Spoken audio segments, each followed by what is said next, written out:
बिस्मिल्लाहिर्रहमानिर्रहीम। Dear students, अस्सलाम वालेकुम। डियर स्टूडेंट्स, आज के लेक्चर में हम चैप्टर नंबर 8 जो है केमिस्ट्री का स्टार्ट करेंगे। ठीक है, और आपको पता है कि चैप्टर नंबर 8 जो है वो इलेक्ट्रोकेमिस्ट्री है, चैप्टर नंबर 8। तो देखें स्टूडेंट्स, इसके साथ साथ जो है हम इलेक्ट्रोलाइट्स और नॉन इलेक्ट्रोलाइट्स के बारे में भी स्टडी करेंगे। तो आज का हमारा ऑब्जेक्टिव ये होगा, at the end of this lecture you should be able to describe electrochemistry, electrolytes and non electrolytes. ठीक है स्टूडेंट्स, जैसे कि आपको चैप्टर के नेम से पता चल रहा है कि चैप्टर का नेम है इलेक्ट्रोकेमिस्ट्री। तो आपको यहाँ से पता चल रहा होगा कि ये जो वर्ड है इलेक्ट्रोकेमिस्ट्री, एक्चुअली ये 2 वर्ड्स का कॉम्बिनेशन है। ठीक है, देखें, एक तो इलेक्ट्रो जो कि इलेक्ट्रिसिटी से आया है, और दूसरा केमिस्ट्री। ठीक है, यानी कि हम यहाँ केमिस्ट्री में इलेक्ट्रिसिटी जो है वो स्टडी कर रहे हैं। केमिस्ट्री का रिलेशनशिप है इलेक्ट्रिसिटी के साथ। ठीक है, तो इलेक्ट्रोकेमिस्ट्री में हम इलेक्ट्रोकेमिस्ट्री का मतलब ये है कि यहाँ हम केमिस्ट्री में इलेक्ट्रिसिटी को भी स्टडी करने जा रहे हैं। ठीक है, देखें स्टूडेंट्स, अब ये बात तो आपको पता है कि जो केमिकल एनर्जी होती है वो हमें केमिकल रिएक्शंस की मदद से मिलती है। ठीक है, केमिकल एनर्जी का जो ताल्लुक है वो केमिकल रिएक्शन से होता है। ठीक है, और इसी तरह से देखें, आपको पता है कि इलेक्ट्रिकल एनर्जी का जो ताल्लुक है वो इलेक्ट्रिसिटी से होता है। ठीक है, तो लेकिन स्टूडेंट्स, ये जो दोनों यहाँ पे इस चैप्टर में इनको डिस्कस करने का पर्पज़ ये है कि इलेक्ट्रिकल एनर्जी और केमिकल एनर्जी जो है ये दोनों आपस में इंटर कन्वर्टिबल हैं। ये एक दूसरे में कन्वर्ट हो सकती हैं। ठीक है, देखें, फिज़िक्स की केमिस्ट्री की वो ब्रांच जिसमें हम स्टडी करते हैं इलेक्ट्रिकल एनर्जी की कन्वर्जन केमिकल एनर्जी में, और केमिकल एनर्जी की कन्वर्जन इलेक्ट्रिकल एनर्जी में। इस ब्रांच को हम इलेक्ट्रोकेमिस्ट्री कहते हैं। ठीक है, देखें, इलेक्ट्रोकेमिस्ट्री को हम इस तरह से डिफाइन कर सकते हैं, it deals with the conversion of electrical energy into chemical energy and chemical energy into electrical energy. ठीक है, इज डिफाइंड एज इलेक्ट्रोकेमिस्ट्री। ठीक है, यानी कि ये केमिस्ट्री की वो ब्रांच है जो कि स्टडी करती है, डील करती है इलेक्ट्रिकल एनर्जी की कन्वर्जन केमिकल एनर्जी में और केमिकल एनर्जी की कन्वर्जन इलेक्ट्रिकल एनर्जी में, क्योंकि ये दोनों टाइप्स ऑफ एनर्जीज जो हैं ये एक दूसरे में कन्वर्ट हो सकती हैं। ठीक है, अच्छा, तो स्टूडेंट्स, ये तो आपने इलेक्ट्रोकेमिस्ट्री की डेफिनेशन देखी। अब इसके बाद जो हम नेक्स्ट टॉपिक जिसको हम डिस्कस करेंगे वो है हमारा इलेक्ट्रोलाइट्स। ठीक है, देखें स्टूडेंट्स, एक्चुअली जो है इलेक्ट्रोकेमिस्ट्री का चैप्टर समझने के लिए हमें इलेक्ट्रोलाइट्स और नॉन इलेक्ट्रोलाइट्स को समझना बहुत ज़रूरी है। तो देखें, इलेक्ट्रोलाइट को हम कैसे डिफाइन कर सकते हैं, इसको देख लेते हैं। देखिए, द इलेक्ट्रोलाइट्स को हम इस तरह से डिफाइन करते हैं, the chemical compound which conducts electricity in molten condition और through its aqueous solution with chemical change is called an electrolyte. ठीक है, यानी कि स्टूडेंट्स, इलेक्ट्रोलाइट एक ऐसा केमिकल कंपाउंड होता है जो कि इलेक्ट्रिसिटी को कंडक्ट करता है मोल्टन कंडीशन में, यानी कि पिघली हुई हालत में।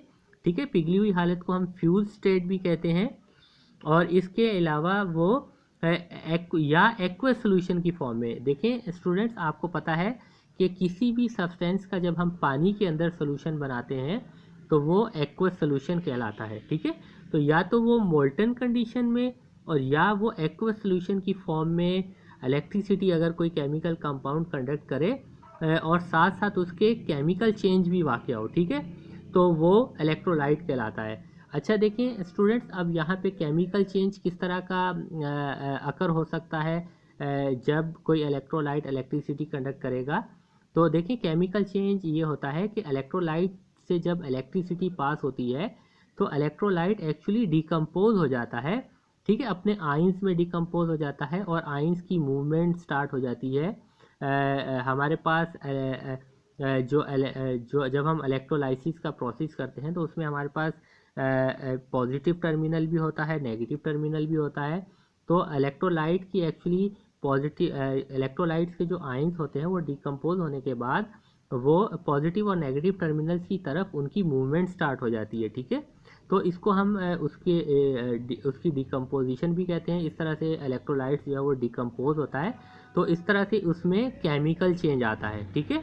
तो यानी कि अब हम इस तरह से हमें ये समझ में आया कि ऐसे केमिकल कंपाउंड जो पिघली हुई हालत में या एक्वस सोल्यूशन की फॉर्म में जो है वो इलेक्ट्रिसिटी को कंडक्ट करें, वो ऐसे केमिकल कंपाउंड्स को हम इलेक्ट्रोलाइट्स कहेंगे। अच्छा स्टूडेंट्स, इनकी हम एग्जांपल्स भी देख लेते हैं इलेक्ट्रोलाइट्स की। देखें जितने भी हमारे पास एसिड्स और बेसिस और सॉल्ट्स होते हैं, ये इलेक्ट्रोलाइट्स होते हैं तमाम, क्योंकि ये एक्वस सॉल्यूशन की फॉर्म में या फ्यूज स्टेट में ये इलेक्ट्रिसिटी को कंडक्ट करते हैं, ठीक है। अब इसमें एसिड्स में हमारे पास हाइड्रोक्लोरिक एसिड हो सकता है, सल्फ्यूरिक एसिड हो सकता है, ठीक है। बेसिस में हमारे पास सोडियम हाइड्रोक्साइड हो सकता है, ठीक है। सॉल्ट में हमारे पास सोडियम क्लोराइड हो सकता है, कॉपर सल्फेट हो सकता है, ठीक है। तो ये तमाम जो एग्जांपल्स हमने देखी हैं ये तमाम इलेक्ट्रोलाइट्स हैं, ठीक है। अच्छा स्टूडेंट्स, इसके अलावा आपको देखें ये भी पता होना चाहिए कि हम इलेक्ट्रोलाइसिस किसी भी सब्सटेंस की उस वक्त तक नहीं कर सकते जब तक कि वो सब्सटेंस जो है इलेक्ट्रिसिटी कंडक्ट ना करे, ठीक है।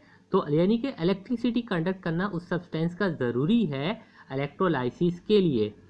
लेकिन देखें स्टूडेंट्स, इसका मतलब ये भी नहीं है कि अब जो कंडक्टर्स हैं, जो तमाम चीज़ें हैं, जो तमाम सब्सटेंसेस या तमाम कंडक्टर्स जो इलेक्ट्रिसिटी कंडक्ट करते हैं वो इलेक्ट्रोलाइट्स होंगे, ऐसा भी नहीं है। देखें, क्योंकि देखें ऐसा हर सब्सटेंस के लिए ये पॉसिबल नहीं है कि जब उसमें से इलेक्ट्रिसिटी पास हो तो वो डिकम्पोज हो जाए। जैसे मिसाल के तौर पे मेटल्स हैं। अब मेटल्स से अगर आप इलेक्ट्रिसिटी कंडक्ट करेंगे तो मेटल्स तो इलेक्ट्रिसिटी कंडक्ट करने पर डिकम्पोज नहीं होती, ठीक है। तो लेकिन मेटल्स जो हैं वो बहुत अच्छे कंडक्टर्स हैं, ठीक है। इसलिए देखें इसलिए मेटल्स जो हैं वो इलेक्ट्रोलाइट्स नहीं हैं, क्योंकि वो इलेक्ट्रिसिटी कंडक्ट करने पे डिकम्पोज नहीं होते। तो मेटल्स की इस प्रॉपर्टी की वजह से हम क्या करते हैं, मेटल्स को इलेक्ट्रोलाइसिस के प्रोसेस में एज अ इलेक्ट्रोड्स के तौर पे इस्तेमाल करते हैं, ठीक है।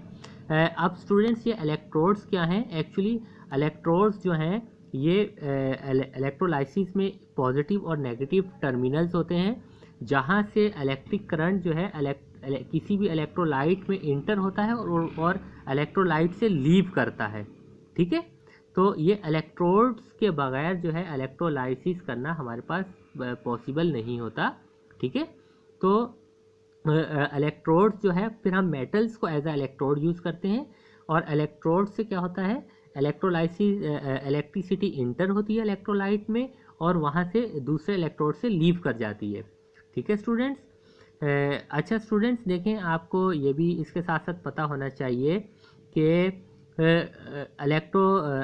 इलेक्ट्रोलाइट्स जो हैं वो बेसिकली जो है वो आयनिक कंपाउंड्स होते हैं, ठीक है, या वो पोलर कंपाउंड्स होते हैं। पोलर कंपाउंड्स भी होंगे। देखें अब आयनिक कंपाउंड्स में हमारे पास सॉल्ट्स की एग्जांपल हैं। सॉल्ट्स जो हैं वो आयनिक कंपाउंड है, ठीक है। देखें लेकिन स्टूडेंट्स, आपको पता है कि सॉल्ट्स नॉर्मली क्या है, सॉलिड स्टेट में पाए जाते हैं। तो सॉलिड स्टेट्स में तो जो है सॉल्ट्स इलेक्ट्रिसिटी कंडक्ट नहीं करते। क्यों? क्योंकि उनके जो आयंस होते हैं वो बहुत ज़्यादा टाइटली पैक होते हैं, ठीक है, और आयंस जो होते हैं वो फ्रीली मूव नहीं कर सकते, जिस वजह से सॉलिड स्टेट में जो है वो सॉल्ट से इलेक्ट्रिसिटी कंडक्ट नहीं कर सकती। लेकिन जब हम जो है आयनिक सॉलिड को, जैसे सॉल्ट को हम मेल्ट कर लेते हैं या वाटर में डिज़ोल्व कर लेते हैं, तो इससे क्या होता है कि उसमें आयंस जो है वो मेल्टेड फॉर्म में या एक्वस सॉल्यूशन की फॉर्म में वो फ्रीली मूव कर सकते हैं। ठीक है, जब वो आयंस जब फ्रीली मूव करते हैं तो फिर उसमें क्या होता है कि इस कंडीशन में फिर वो इलेक्ट्रिसिटी भी कंडक्ट करते हैं। ठीक है, और ये जो इलेक्ट्रिसिटी की कंडक्शन होती है ये इसलिए पॉसिबल हो जाती है सॉल्यूशन की फॉर्म में, क्योंकि आयंस जो है वो फ्रीली मूव करते हैं। ठीक है, इसी तरह से जो पोलर कंपाउंड्स हैं वो एसिड्स और बेसिस जो है वो पोलर कंपाउंड्स हैं, और एसिड्स और बेसिस में से भी इलेक्ट्रिसिटी कंडक्ट करती है। ठीक है, तो स्टूडेंट्स यहाँ आपका जो है इलेक्ट्रोलाइट्स का कॉन्सेप्ट जो है वो क्लियर हो गया होगा कि इलेक्ट्रोलाइट्स क्या होते हैं। ठीक है, अब हम थोड़ा सा नॉन इलेक्ट्रोलाइट्स को भी देख लेते हैं। देखिए, अगर हम जस्ट जो है वो इलेक्ट्रोलाइट्स की डेफिनेशन को रिवर्स कर दें इस तरह से कि the chemical compounds which do not conduct electricity in molten or in aqueous solution are called non electrolytes. ठीक है, यानी कि ऐसे केमिकल कंपाउंड्स जो कि अपनी मोल्टन स्टेट में यानी फ्यूज स्टेट में या एक्वस सॉल्यूशन की फॉर्म में जो कि इलेक्ट्रिसिटी कंडक्ट नहीं करते, वो नॉन इलेक्ट्रोलाइट्स कहलाएंगे। ठीक है, अब इसमें देखें एग्जांपल हमारे पास शुगर हो सकती है, जो है वो पेट्रोल हो सकता है, बेंजीन हो सकती है। ठीक है, तो देखें अगर शुगर का अगर आप सॉल्यूशन बना लें तो शुगर के सॉल्यूशन से अगर आप इलेक्ट्रिसिटी कंडक्ट करना चाहें तो इलेक्ट्रिसिटी कंडक्ट नहीं होगी। ठीक है, तो इसलिए शुगर जो है वो नॉन इलेक्ट्रोलाइट है, पेट्रोल भी नॉन इलेक्ट्रोलाइट है, बेंजीन जो है ये भी एक लिक्विड है। ठीक है, हम लैब में हम इसको यूज़ करते हैं, लेबॉर्ट्री में एक डिफरेंट एक्सपेरिमेंट्स में हम इसको यूज़ करते हैं। प्रैक्टिकल जब हम परफॉर्म करते हैं केमिस्ट्री के तो उसमें हम बेंजीन का इस्तेमाल करते हैं। ठीक है, ये एक सॉल्यूशन है, ये भी जो है वो इलेक्ट्रिसिटी कंडक्ट नहीं करता, तो ये नॉन इलेक्ट्रोलाइट है। ठीक है, तो स्टूडेंट्स आज का लेक्चर